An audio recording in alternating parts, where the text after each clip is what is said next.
Dan pertanyaan itu beneran dikonfirmasi oleh para wartawan pada yang bersangkutan.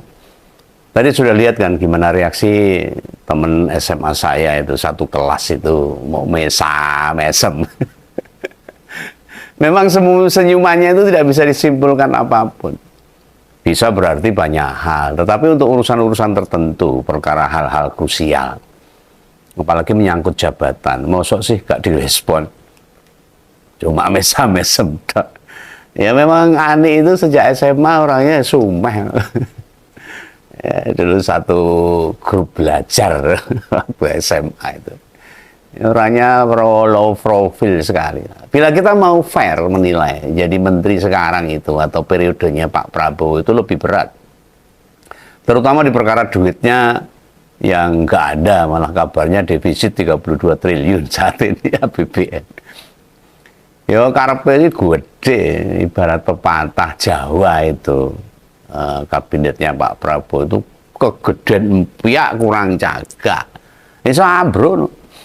Atau atapnya terlalu besar, tapi penopangnya terbatas alias kurang sesuai dengan kekuatannya. Ya akhirnya nanti roboh kalau nggak hati-hati loh. Nah, peribahasa Jawa itu pas bener menggambarkan bagaimana situasi pemerintah kita sekarang. Menteri yang posisi terberat ya menteri urusan pengelolaan anggaran sama nyari pemasukan. Dalam hal ini Menteri Keuangan, Menteri ESDM, Menteri BUMN, dan Menteri Investasi. 3 menteri urusan pendapatan negara non pajak. Ada Pak Bahlil, Pak Erik, sama Pak Ruslan. Itu orang-orang yang ketoknya acuh ya. Ngurusi apa dewi-dewi itu. Malah banyak kasus, banyak masalah yang menimpa ketiga orang ini yang harusnya konsen fokus untuk mencari pemasukan pendapatan untuk memperkuat APBN. Oh, Menteri Keuangannya mumet kalau ketiga orang yang ditugaskan untuk mencari pemasukan negara ini orang fokus tuh. Lo mau pemasukan negara tercapai apa enggak? Sepertinya ketiga menteri ini digawe mumet. Ya meski bukan representasi partai, bukan. Pak Erik dan Pak Ruslan itu kan pengusaha. Terbiasa menghadapi tekanan-tekanan. Lu mestinya 3 menteri ini jauh lebih stressful gitu apabila disandingkan dengan Mbak Ani. Lu nyatanya malah kelihatannya Mbak Ani sing pontang-panting mengatur bagaimana orang jebol APBN ini. Dan jarang muncul ini akhir-akhir ini. Dan tatapan matanya kayak penuh tekanan gitu. Bingung. Ya gimana nggak tertekan? Negara kita ini mayoritas pendapatannya masih bergantung pada pajak penghasilan. 82% sendiri dari pemasukan APBN. Bayangkan di tahun kemarin saja dari total 2.802 triliun pemasukan negara itu, yang 1.139 triliun atau 40,64% itu berasal dari pajak penghasilan. Orang rekosan. Sedangkan penerimaan dari sumber daya alam SDA 3 tahun ini turun terus nilainya. Banyak yang dikorupsi. Posisi kayak begitu bagaimana nggak bikin Menteri Keuangan puyeng, stres, merasa tertekan. Walaupun sekarang ada 3 wakil Menteri Keuangan. Mereka juga nggak bisa apa-apa. Memang bisa bim salah bim tiba-tiba keuangan Indonesia langsung bergenduk bagus. APBN penuh itu. Nggak bisa. Nggak ada kayak gitu. Ini perkaranya manajemen pemerintah, cara mengelola tidak disiplin. Prinsip-prinsip tata kelola tidak dijalankan dengan baik. Lah Prabowo sendiri punya kemauan yang mengabaikan sehatnya kondisi keuangan negara. Buat makan bergizi aja 450 triliun. Duitnya sopo? Buat dana antara modal awalnya 300 triliun. Ngelunasi utang dan bunga utang untuk tahun ini jatuh tempo itu 1.350 triliun. Itu belum niatnya mau mendirikan 70.000 koperasi merah putih loh. Di 70.000 desa. Butuh duit 350 triliun. Lo mau menteri keuangannya sehebat apapun, misalnya menteri keuangannya didatangkan dari Amerika atau Eropa, dari Antartika atau dari mana saja, itu gendeng mengatur negara dengan duit cepat seperti ini. Apalagi mengatur atau harus mensejahterakan 280 juta rakyat Indonesia. Lu bila komandannya aja tidak paham, dikasih tahu, masukan tetap ngeyel, gak berusaha mengerti, bablas. Lalu kita semua bisa melihat bagaimana negara ini cara bekerjanya. Kita juga bisa merasakan baik di pasar, di pekerjaan, di lingkungan kita. Ekonomi lancar apa morat marit kita juga bisa membaca loh. Di berbagai media, PHK di mana-mana, pengangguran makin bertambah. Malah korupsi bendino jedul. Dan jumlahnya triliunan. Ini para rampok, maling uang rakyat itu terus melakukan upaya tanpa malu. Dengan syahwat, kerakusan yang terus ada dalam otak mereka. Nah, ini para perampok maling itu harusnya disikat dulu. Nah, apa coba pilihan yang ada? Yang rasional, yang mungkin akan dipilih sama Mbak Ani ini. Ya hanya satu. Kalau ini prediksi Om Begawan ya. Mundur. Dan mundur tidak bisa dimaknai beliau nggak mampu, tidak selalu begitu. Ada banyak sumber atau penyebab. Beban-beban yang ngebleki atau menekan dia tiap hari numpuk di Menteri Keuangan terus bertambah. Oke, halo teman-teman, kembali lagi bersama saya di channel ini. Salam NKRI harga mati.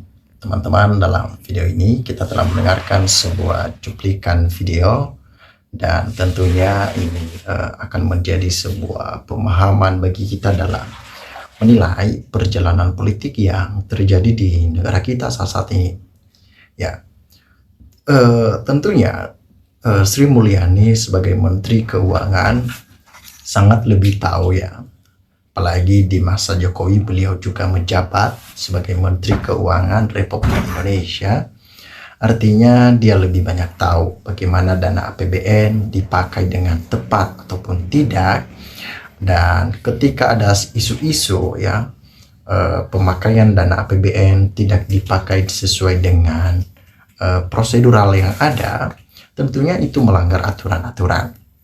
Namun pada kesempatan kali ini saya akan membaca beberapa komentar netizen, sehingga dengan ini kita dapat menyimpulkan suatu kesimpulan bahwa bagaimana pekerjaan-pekerjaan para menteri, para presiden, apakah mereka bekerja sesuai dengan aturan-aturan yang ada ataupun tidak. Nah, dengan hal ini saya akan membacakan komentar-komentar masyarakat ya. Dalam hal ini dari Tengxian mengatakan, jangan asal mundur, dia harus bertanggung jawab. Dia bongkar semua kasus itu, pasti dia tahu. Sebaiknya Bu Sri Mulyani kembali ke kampus agar aja tidak mengganggu beban politisi.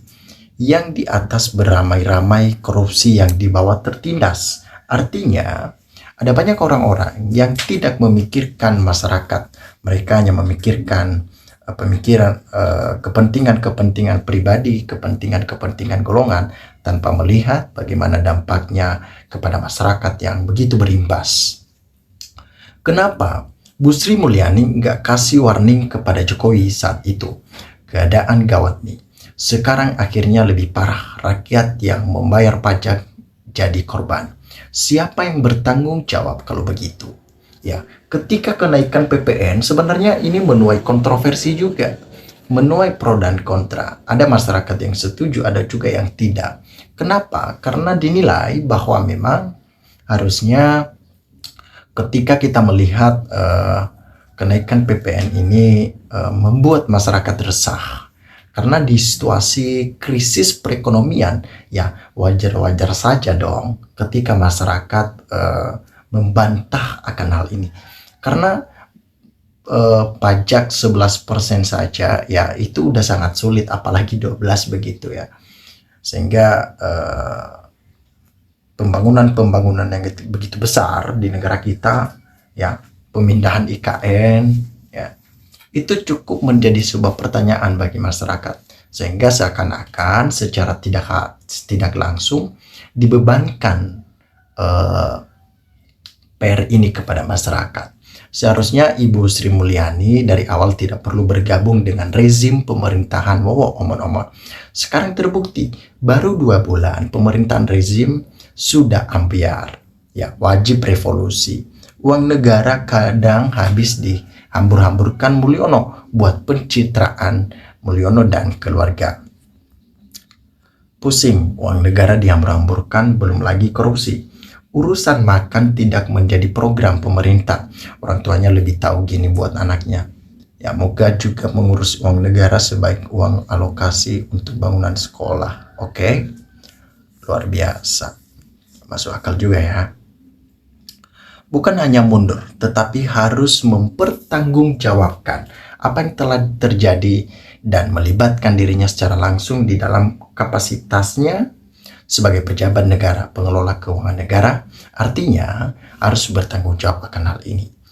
Ya, sama kalau punya integritas seharusnya mundur, kecuali kalau masih gila jabatan. Untuk apa punya atasan omongannya nggak bisa dipegang bila efisiensi, tapi gila-gilaan dalam membentuk kabinet.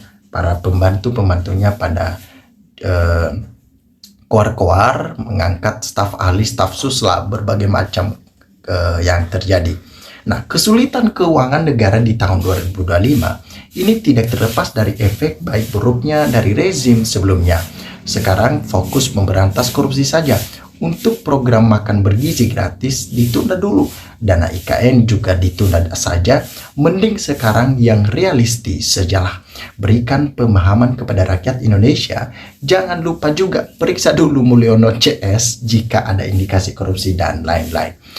Teman-teman, terima kasih. NKRI harga mati.